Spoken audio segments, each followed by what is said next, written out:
What is up, Metalheads? On today's episode, we have a very special guest here with me today. It is Nessie from Nessie Knows. How you doing, Nessie? Good, man. How you doing? Good, thank you. Exhausted? Same. Yep, very exhausted.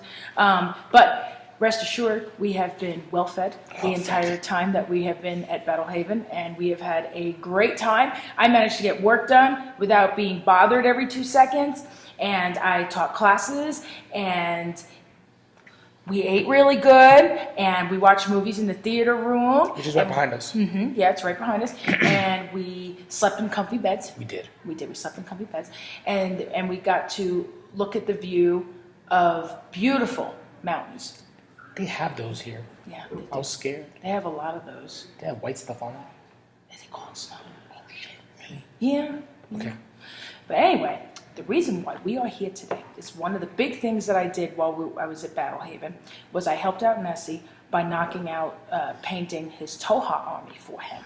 Do you want to tell us about what it was that you were looking to do and whether or not I accomplished it? So first off, she did a bang out job. I'm going to say that first. I was looking for tabletop quality, but Lynn and our tabletop quality is completely different. I wanted something that would be easy for her to do. She would be able to paint different forms of infinity models. Which, how often do you get to paint infinity models? No, I mean, not that often yet, because I mean, well, now there's starting to be a much bigger community in DFW for it, so it might, eventually once we take in more private commissions, we'll probably do it more. Right, and so I wanted my Tohaa to be simple, easy to put on the table, easy to take care of, easy for maintenance. But also, I didn't want her to feel bogged down, so I wanted what I call tabletop, and what she calls tabletop. And she did a great job. So I know you guys can't see that here too closely, but I'm pretty sure Lynn will throw up some pictures on the video on her. Well, they're already on the Close website. up for you. Yeah. Basically, what he wanted was we're both big Star Wars fans, and he wanted Star Wars Sith colors. So we're talking about reds, blacks, grays, basically very, very dark. And with the Infinity, the monsters and stuff like that, those can all be done in different colors. So he was like artistic freedom with that. So I did that. And how I went about banging them out so quickly was that I used a technique which is, currently in miniatures called sketch style, which was translated into miniature and brought to our attention by the great Matt DiPietro of Miniature Monthly. Hi, Matt. And basically, it is from a traditional art form known, I believe, as underpainting, and I'm sure there's probably another term for it too, but like this wonderful artist and other artists like Ben Comets, I did not have a formal art education. My education was all science related and business. Yes. We are both Embry-Riddle alumni. ERAU. Go Eagles.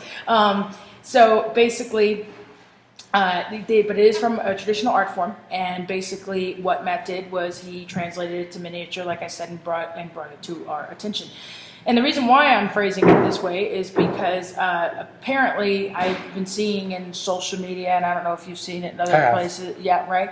Like in conversation and conventions, and we talked about it and stuff, is that there's been some I guess you'd call it like pushback or blowback, okay. like some negative comments, negative feedback for something that he didn't create it. He just brought it to this art style. Right, exactly. And the thing is that it seems that some people are under the impression that people like Ben Comets, who brought to our attention loaded brush technique, and Matt bringing in sketch style, that they're acting as if that they own the technique. And the truth is that I personally have never seen neither of them sit there and be all like, yeah, I did this, I own this, and and whatever. They never said it. All they did for us was they contributed to the community by translating it to miniature, taking their formal art education that a lot of the rest of us did not take or do, and brought it to our attention. And of course, anybody who sits there and brings something like that to our attention, of course they deserve the credit for that. Yeah. So thank you, Matt, for bringing that to our attention. and allowing us to use it on miniature. And you can find his blogs about it on contrastminiatures.com on that blog. There's Great blog.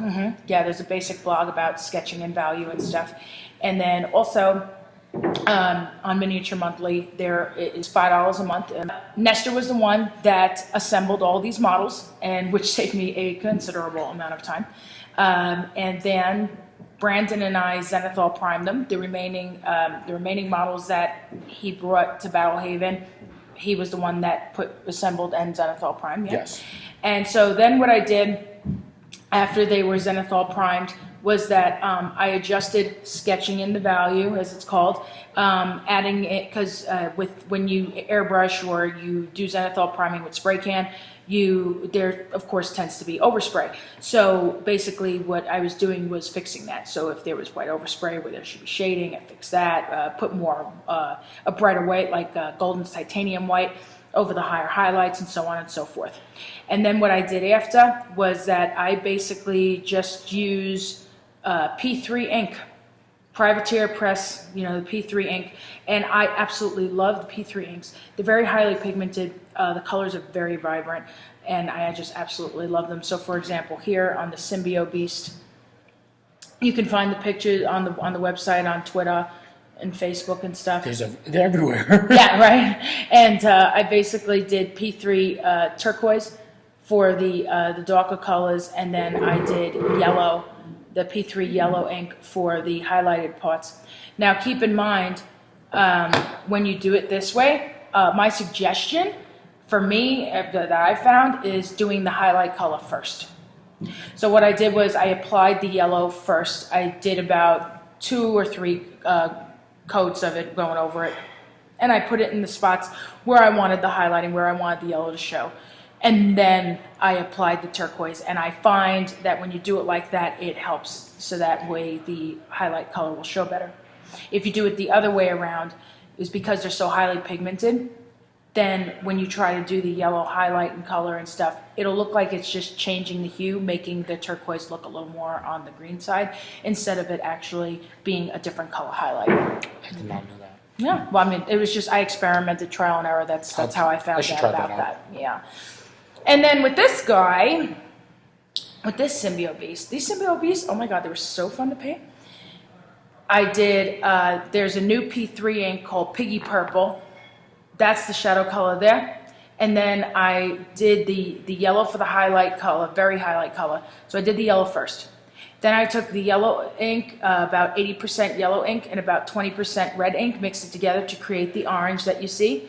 And then the shadow color is Piggy Purple. Did you write that in your book? Yes. Good. Actually, I got to finish updating because I got to do the base part too. Yeah. Now the base. What I did with his bases was I lightly applied GW's Technical Astro Granite.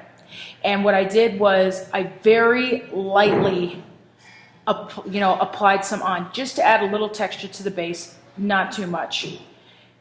Because I knew he was going to use them on basic terrain, different scenarios, and so on and so forth. Once that dried, I went through with the Stynol Res Primer using a paintbrush, and I did the white Stynol Res Primer, thinned down, and then I just kind of randomly went over in the highlighted areas just to create a lighter color, and also to prime over the Astro Granite. Did you also write that in your book? That part I didn't write in yet. That's the part that I gotta update. That's a good part. Yes. How I went about doing the colors on the bases, basically, I don't know how well you can see it, but you'll also, again, you can see it in pictures online and stuff. I used Scale 75 ink for the bases. Oh, the intensity? Inkintensity, yes, the Inkintensity inks. And I used Inktense Chestnut, Inktense Wood for the darker brown, and Inktense Green. Nice. And this is the base. How I did the base was super duper easy, and it was very random. Very fun, actually, to do it this way, too. And just to point out something, she looked at the pictures that are already online for the Tohaa, and these bases look very similar to the ones that's from right. Yeah, Warsenal. that's how I got it. Yeah. Now, Warsenal's they do terrain and bases for Infinity. Yep. But she did that without having to buy the bases. These are standard black bases. Yes, So, these were standard plastic black bases. and Absolutely. the bases look phenomenal. Thank you. So yeah, I just and I did not thin down the intensity inks when I did this, and when I did with the ink, I used a porcelain palette, so I had the wells because it makes it quicker. And I sat there and I put chestnut, green, and the Inktense wood because I applied them in that order. I did one base at a time so that I could basically wet blend them. And what I did was I started off with the chestnut ink first. The Inktense chestnut, whatever you want to call it. And I sat there with the brush and just randomly like this squiggled all over. Then wherever there was open spots, I went back in with the green and filled in those empty spots. And then I went in with the Inktense wood and just randomly just brushed it wherever. I did it without any sort of purpose, no sort of premeditated design on them or anything like that. Well, I think that's kind and of it was so fun. It has kind of like a watercolor look to it even. Nice. I like it. I really like how those came out. So that's what I did with the bases. Considering these were already glued to the bases, would you have done the bases separate and done the models separate as well? Like, would you have done the bases pushed aside and be, okay, I'm going to paint this model, do the base, and then glue the model to the base? I don't honestly think so. I don't know. I mean, you could, and that would probably still be, quick and easy and stuff. But no, I don't really feel like I would have had to do that. Because usually when I try to bang out the models quick, I usually just have them all together. Right. Because then I might have to go back in and adjust shadowing and stuff like that too. Because it really depends. But given the way that I did these, I probably wouldn't have had to do that anyway because I did the sketch style. So, but yeah, the sketch style system for banging out an army real quick. That system works. Thanks, Matt. We love you. And then going back to the Sith colors for the other guys. What some of the Tohaa, they have skin showing, and so I had to think of a color that would work with the reds and the blacks. And what goes good with red and black? Purple. So what I did was I used Game Color, the heavy opaque. And God, I don't remember the color. It was like that grayish lavender color. Anyway, whatever. So it's a heavy opaque. It's like grayish lavender color. And then I went over it with the Game Color purple ink. And that's how I went about doing the skin. And it actually came out really cool, especially for like a quick tabletop paint job. And then the armor parts, I did them all over the primer with Armor Wash, P3 Armor Wash to be more specific. And then when I applied the Armor Wash, what I did was right after I applied it on, I used my finger to kind of just wipe off excess on like a highlighted part, like where like the top of a shoulder, we'll just say. And then it would show the white of the highlight. So in some cases, I didn't even have to go back in to add in that white highlight. Right, you just wiped it off. It just worked. Mm-hmm. And it also, because Armor Wash is this really cool color where it's like this dark gray, but it has a little bit of brown in it, like just enough to make it like more realistic looking. So when I did that, that also gave a little bit of a weathered, like a slightly weathered looking effect, like it gave a little bit of dinginess to the armor. Right. And so we did that. And then the red is the P3 red ink. I absolutely love this P3 red ink. It is so vibrant. And what I like about the fact that I chose to use this red is because with the Sith colors, a lot of the guys all look dark, even with the skin in some cases. The red gives the army like this pop of color. Yeah, it does, and it goes on the ground, especially because like I mentioned before, I wanted something to appear very Sith-like, very very dark, and yet alien, because that's what the Tohaa are. Their skin is not defined. You have your standard colors that they use, but I said, hey, look, I want Sith colors, and you pop these out really quick.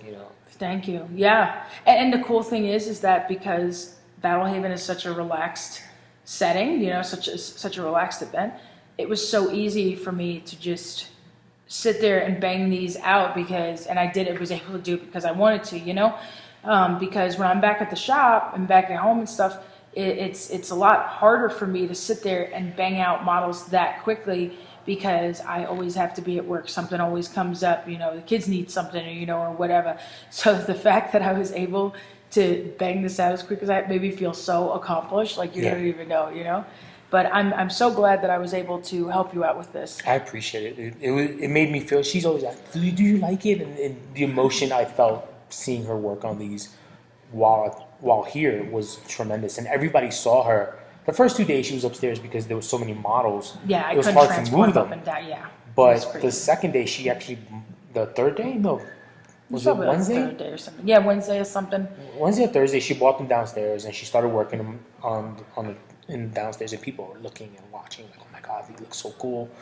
And she's always giving updates, and she's like, "Yay, I'm done." She was done by movie time yesterday. Yes, but we're playing Serenity. It was for movie night last night, so yeah, of course I was gonna By 10 p.m. finish that as quick. 9:57. Yep. Ha! I wasn't playing. I was like, oh, Serenity. I was like cranking that out. Yeah. I wasn't playing.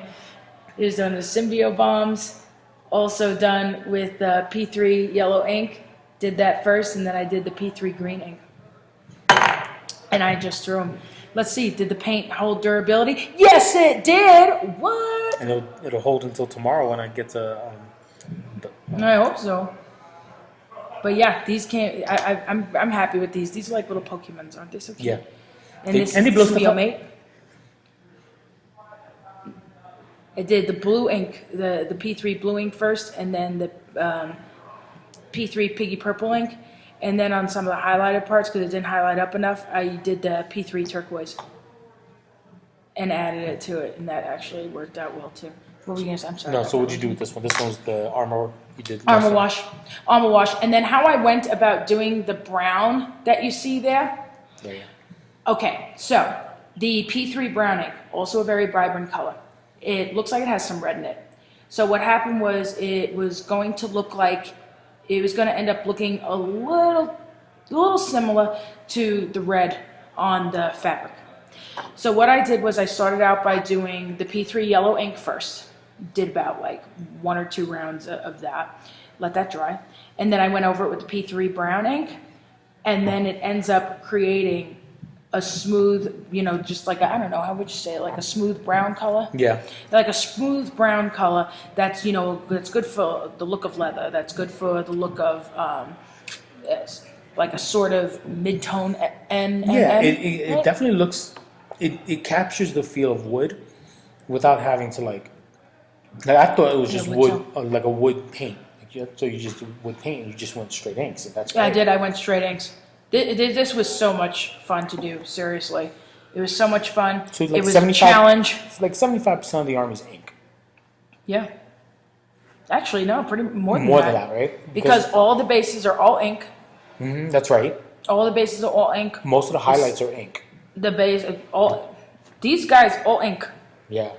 You know what? The only part on the entire army that there's regular paint, besides with the sketching and the values, not counting that part, was the khaki pants that were done on those 2 guys. The color khaki that was done. Right. That's the 2 guys that had the khaki pants. I think that's Le Mouette, which is a mercenary, and the Jaeger, which is also a mercenary. Yeah. So they're not really part of the Tohaa army. They're like special operatives that can work with the Tohaa. So I was like, well, damn, okay. Only 2 models out of 55. That's pretty good percentage.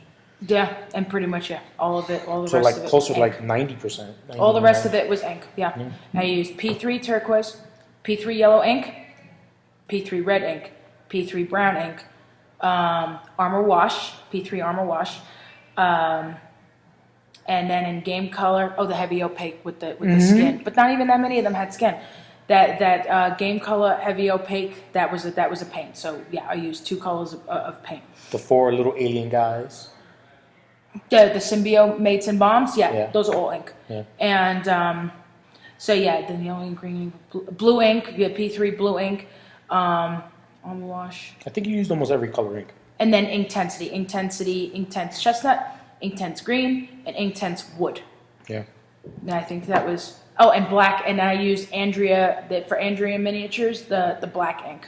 Cool. Yeah, because I like the pigmentation. I like the Reaper black ink. I have that too, but I didn't bring that with me. I brought the Andrea ink with me. The intensity one is very dark. Like I find it's What, too the black. wood, the wood one? Is that the black? Oh, the Inktense black, sorry. Yeah, intense black. I find like it's very, very, very, very dark. In my case, for this, the reason why I didn't bring or use that one was because it dries glossy. That's It dries shiny. I think you mentioned. But the Andrea Miniatures Black Ink dries matte. Matte. So that's why I did that. And that's what I did on all the guns too. I used the Andrea Miniatures Black Ink, and he wanted the guns to be like all black, so I did that on that. And yeah, he wanted them to be dark. And then yeah, that's pretty much my story, and I'm sticking to it unless you have anything to add. I'm taking them home. I'm taking them home. That's right. I gave her the KR multi-case with the Tohaa. They're going back in the KR multi-case. They will fit in my KR multi-case bag, and they will go on my flight home. Yay! And then, yeah, sorry about the hair. I managed to get a haircut while I was here. That's how awesome this trip was. It was Managed to tick something else off of my to-do list. pool, hot tub, barbecue pit. No, sorry, fire pit, barbecue. They had 2 grills. S'mores, made s'mores. Yes. They had a basketball court, A lake, a volleyball court. a volleyball court, yeah. They had beds galore. I think it was like 40 people. Deer, lots of deer. What is deer? And bunnies. Bunnies and squirrels. The mountains and like cold air and clean air. Fresh air, yeah. Yeah, I'm not used to that. 6,000 feet up. So that, and Going up the stairs, I felt winded. I was. yeah, we felt it. Being up there, we felt it. But yeah, it was so worth the trip, and we're very glad to do it. We're very grateful to you guys at Battlehaven for having us, and for those of you who are just tuning in, or it's one of your first videos that you're seeing from us, or just subscribed. Welcome all new subscribers. I will be sure to add in the links in the description for Nessie Knows YouTube channel, so be sure to check him out, his Facebook page, and also I'll be sure to add in the links for the video if you want for the demo about the intensity inks to help you feel more caught up on what it's talking about here, and zenithal priming, because we have a video too about zenithal priming with the airbrush, spray can, and by hand. By hand is great for when you're in a bind, but it's a system that works. So I've never had to do it by hand, but I think I should try it. Yeah, it's great for like when you're like stuck in a hotel room and you're trying to paint in the middle of the night, like a lot of us tend to do, or paint in the bathroom like Aaron does, and sometimes you're just in a bind, and obviously you can't use a spray can while someone's trying to sleep. Yeah. How they're gonna breathe, So who asked them to be there when I was priming? Yeah. That's their problem. So doing it by hand actually, it works. But yeah, so guys, thank you so much for being with us today. We had a great time. We had a great time doing this video and stuff. And do you have any information you want to give before I forget? No, I mean, you made me get our Twitter page, so. I did. I forced that on him this week. I was like, why don't you have Twitter? Yeah, I tried to tag him in something. Where's your Twitter? Get it done. Put it back up. Yep. And he did. Yeah, I had to, but it was fine. But thank you guys so much again for being here with us today. And don't forget to like, share, and subscribe. And stay crispy and milk, peeps. Have yourselves a great day. Bye, guys. Bye.